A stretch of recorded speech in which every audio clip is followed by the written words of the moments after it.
Yo, welcome back to another video. This video is a bit unusual from what I normally do. I normally do boosting videos, but I've been playing hardcore lately and I'm getting a bit sick of hearing why other people only say you only play Alliance because of the blessings. Blessings are super OP, let's be completely on the same page on that. That is true. But it's definitely not the only reason, and there are so many other reasons to play Alliance instead of Horde in vanilla. Let's just jump straight into it. I want to say I don't have any crazy edit skills, so what you're getting is just raw and it's just some pictures and some explanation. Yeah. Number one is aura and blessings, the obvious ones. Um, Salvation is so strong, it makes everyone so much more comfy on Fred, and you can start DPSing sooner, and your main tank doesn't have to be super competent to keep Fred as well. Blessing of Kings is so OP, it stacks with CG, um, gives so much stamina, gives so much damage, gives so much mana for your casters. Devotion Aura is really strong, and I forgot to put Retribution Aura here as well, but Red Aura is also super good, especially for Gar, Ats, and for big pulls. Red is just an extra threat. We would use Red normally, actually, for most of the time in speedrunning environment with Devotion Aura. Devotion Aura is super strong because almost all damage in vanilla is physical, and yeah, armor is just good. Blessing of Might and blessings overall. If you had improved Righteous Fury as a paladin and you spammed Blessing of Might or any other blessing like Blessing of Kings on your warriors, you would get a lot of snap threat. I don't remember exactly how much it is, but you get a lot of threat.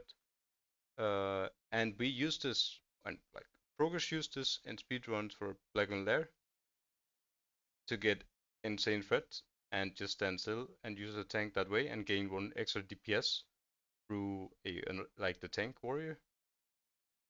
But you could also we also used it on twins in AQ40. It would snap threat so much threat after it TP'd, and you would get we used the paladin to tank the twins instead of a warlock there. Blessing of Might was so crazy overpowered as well for Vesuvius and Nex. For some reason, the mind control ads scaled incredibly with buffs and Blessing of Might. Most of the time, many times at least, when the shield wall ran out and either a mob dropped or the priest fucked up somehow, or you know, that fight is just messy. The one ad that started tanking would have so much threat that no other DPS would be on second threat, and you could heal the ad for a long time and until the situation was under control. So Blessing of Might was super strong for that. I put Stone Skin Totem here because it's just you don't have Devotion Aura, right? So you are put with 30 less damage taken totem. I don't think you even use this. I think it's so bad. I think you'd rather have a hot from a healer. Yeah, and that's it for number one. For number two, we have ratios. I think the big ratio for Alliance is Fear Ward. There are so many situations where you were using Fear Ward. Um, let's just go through a few of them.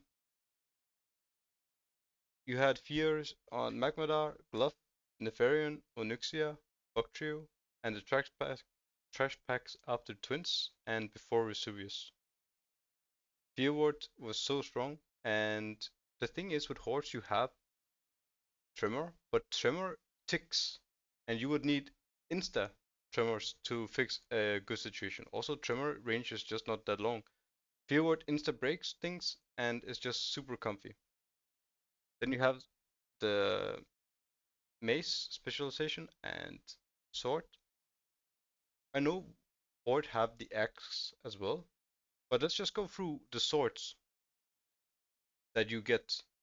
You get Price Blade, Crawl Blade, Mirror Song, Brutality Blade, Thunder Fury, Maladath, Raji Ripper, The Hungering Cold, and Gristle.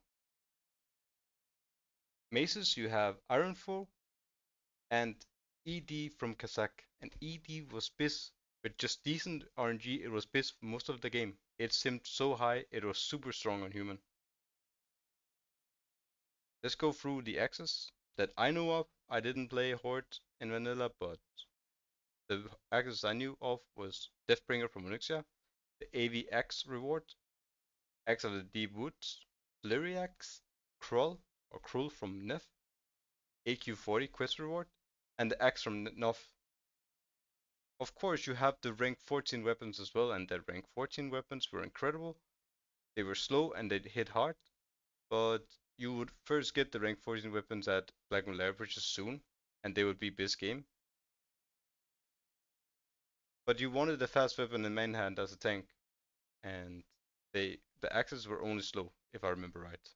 Blood Fury is super strong, especially if you use it together with Crusader procs, but you had the thing where you get 50% less healing taken, and in many of the intensive heal fights, if you pop this, you were more likely to die, and healers simply just didn't target you as well because, yeah, you. I played a healer. When I saw people pop Blood Fury, I kind of refused to heal them. I'm not gonna lie. If it was an intense situation, yeah. You have Berserking. It's just overwhelming, like underwhelming. Sorry, it's just underwhelming ability. It costs a global. Healers would always top you, so you'd never really get the good value. I think you only pre-pop this pre-pull. It's just underwhelming. For number 3, we have the Infinite Mana talent from Paladins, and all the will buffs gave you crit, and you were just able to, like, the big issue on Horde as well is that you would go especially in a speedrunning situation, but also just overall. Like, they would go and they would have to pop Flask of Distilled Wisdom to keep on the same pace. For Alliance, Holy Paladins just couldn't go just because of this talent, and it's very underrated, and I think it's very big as well. Number 4 is Blessing of Protection. Blessing of Protection had some really good uses as well. You could pop like Blessing of Protection, the shout on Vesuvius, and you could pop AoE taunt rotation. I know you could lip that as well, but pop would make it so the warriors could use Mighty Rage or lip for their own safety if they had to.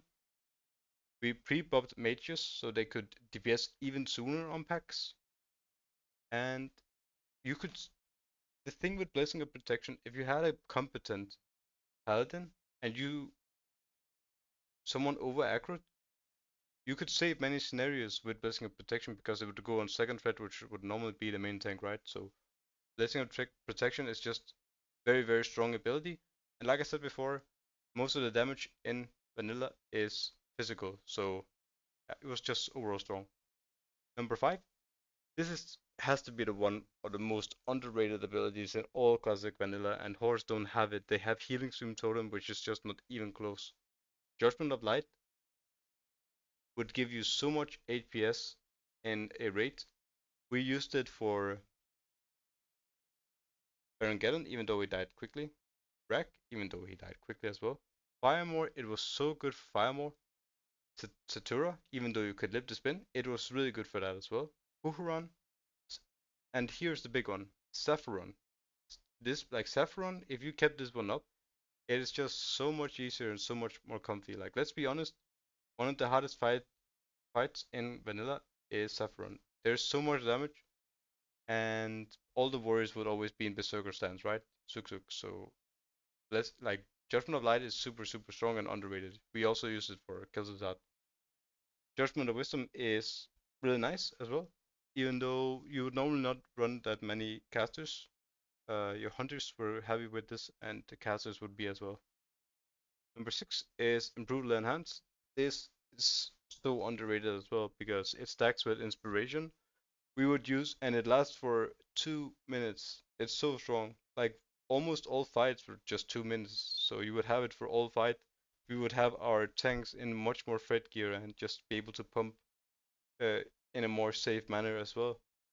So Improved Enhance is one of the most underrated abilities and talents in Classic as well. We used it for Vestrasa, we used it for Patchwork, and honestly, we just used it for most of the fights where things were hitting hard. We used it for Brute Lord as well. And yeah, that's pretty much it. I think this is super underrated and most people don't talk about it. And the last one is quest items. Quest items is very big as well for vanilla. Fish liver oil is good for progression and speedrunning. If you had it lasts for 30 seconds, right? It's just a Warchief's blessing. We would assign specific people to do it to make pushes, max now, etc. Right? Twin pushes, fights where we would use it. I know it's only 5 of them, but it was strong. Ladder Balloon is an extra life, and you could do some crazy stuff with it as well. Yeah, it's just something hordes don't have. And here's the big one. In my opinion, one of the biggest things of why you should play Alliance over Horde is bag of marbles. In a speedrunning environment and for hardcore, this is your strongest item. And you have 40 people that all have 10 charges. This makes every single boss a joke. Almost all damage is physical. And it just makes every boss a joke. Patchwork, Saffron, all next bosses, every single boss in the game. It's super overpowered and you have so many of them. And yeah, I was getting a bit tired of people always saying it's a blessings, but I think there are many other things to it, and yeah, Alliance is just superior.